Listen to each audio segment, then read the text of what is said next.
3 জানুয়ারি 2025। 3 জানুয়ারি বাংলাদেশের সর্বোচ্চ তাপমাত্রা 20 থেকে 25 ডিগ্রি সেলসিয়াস এবং সর্বনিম্ন তাপমাত্রা 10 থেকে 13 ডিগ্রি সেলসিয়াস। সূর্য উঠবে সকাল 6টা 33 এবং সূর্য অস্ত যাবে সন্ধ্যা 5টা 30। আজ সারা দেশে তীব্র শীত অনুভূত হচ্ছে। দেশের অধিকাংশ স্থানে ভারী কুয়াশাচ্ছন্ন হতে পারে এবং সন্ধ্যার পর তাপমাত্রা আরো কিছুটা কমে যেতে পারে। বাতাসের গতি প্রায় 7 থেকে 11 কিলোমিটার প্রতি ঘন্টায়। এখন আমি আপনাদেরকে বিভাগ ভিত্তিক তাপমাত্রাগুলো জানিয়ে দিব।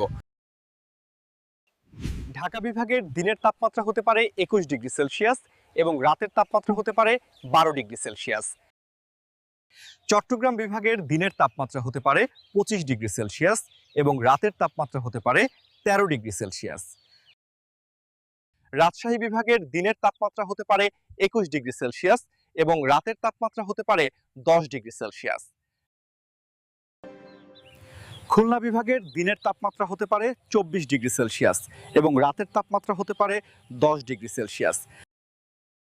বরিশাল বিভাগের দিনের তাপমাত্রা হতে পারে 24 ডিগ্রি সেলসিয়াস এবং রাতের তাপমাত্রা হতে পারে 11 ডিগ্রি সেলসিয়াস।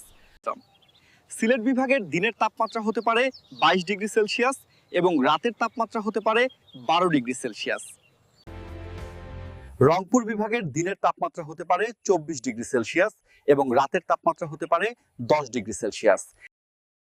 ময়মনসিংহ বিভাগের দিনের তাপমাত্রা হতে পারে 20 ডিগ্রি সেলসিয়াস এবং রাতের তাপমাত্রা হতে পারে 12 ডিগ্রি সেলসিয়াস। সবাই শীতবস্ত্র পরিধান করুন, শিশু ও বয়স্কদের অতিরিক্ত যত্ন নিন। সকাল ও রাতে অপ্রয়োজনে বাইরে যাওয়া এড়িয়ে চলুন। গরম পানীয় ও উষ্ণ খাবার গ্রহণ করুন, শরীর গরম রাখুন এবং ঠান্ডাজনিত অসুস্থতা এড়াতে সতর্ক থাকুন।